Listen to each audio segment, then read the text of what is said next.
Hey guys, in today's tutorial, we're going to create this ghost zoom shake in DaVinci Resolve using Anim Curve, and you might be wondering why Anim Curve.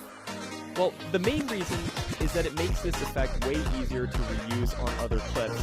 You don't have to keep adjusting keyframes and rebuilding your spline graphs every time, so once we create it, we can basically copy it onto another clip and it's ready to go.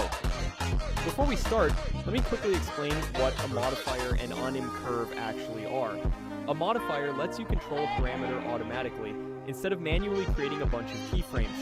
And Anim Curve is basically a modifier that controls how that parameter changes over time using a curve. So instead of manually animating everything, we can create the movement once, shape the curve, and reuse it whenever we want. Alright, let's get started. First, add an adjustment clip and make its length match the clip you're working with. Then open the Fusion page. For the first part, we're going to create the ghost zoom.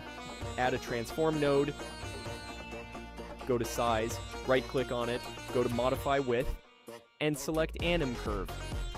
You'll now see that the modifiers option is enabled. Open it and you'll see the Anim Curve settings.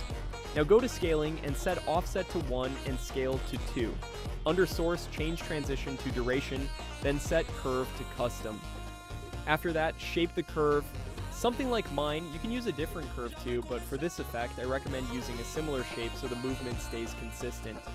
Now go back to the Tools tab and open the settings. Enable Anim Curve for blend. Then go back to the Modifier tab, copy the settings we just made, and paste them onto the Blend Anim Curve. This time, keep offset at 1, but change scale to -1. You can use a different graph here as well, but I'm sticking with this one for the tutorial. Now we have the basic ghost zoom, let's add a flash to make it hit a little harder. Add a brightness and contrast node. For brightness, add Anim Curve and use the same setup we created earlier.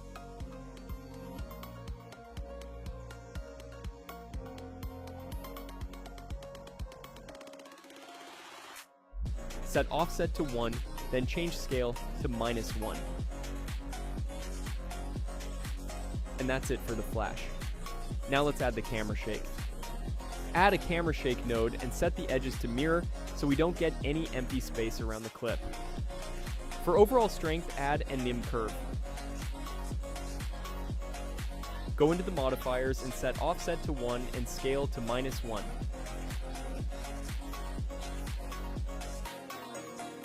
Now shape the curve and adjust the duration the same way we did before.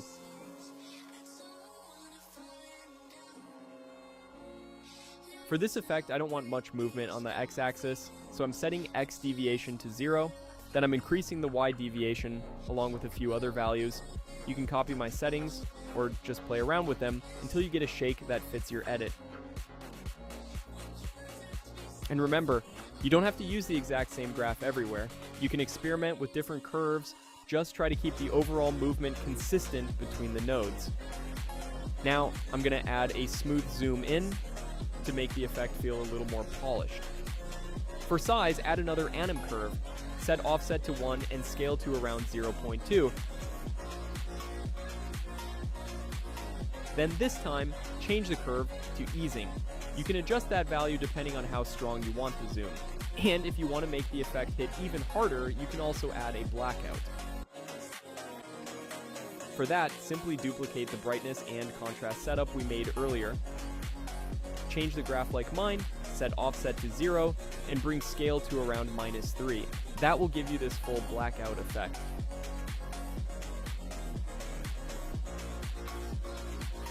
And if you want to create a zoom out instead, that's easy. Just invert the zoom animation we created earlier, and you can get the opposite movement without building everything again. And that's basically the effect finished. Now comes the best part. Because we're using Anim Curve, you can copy this adjustment clip onto another clip without worrying about manually readjusting the keyframes or rebuilding the spline graph. The effect will adapt to the clip length automatically, which makes it way more convenient to reuse.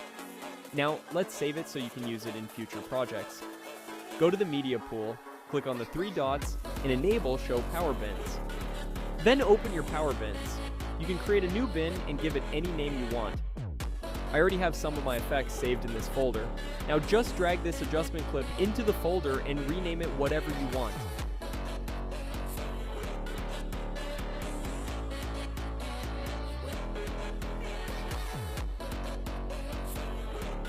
And that's it. From now on, you can grab this effect and use it in any project whenever you need it without rebuilding the animation or messing around with the spline editor again.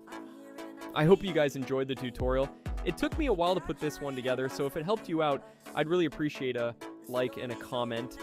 It's still a small tutorial channel, so even one like helps a lot.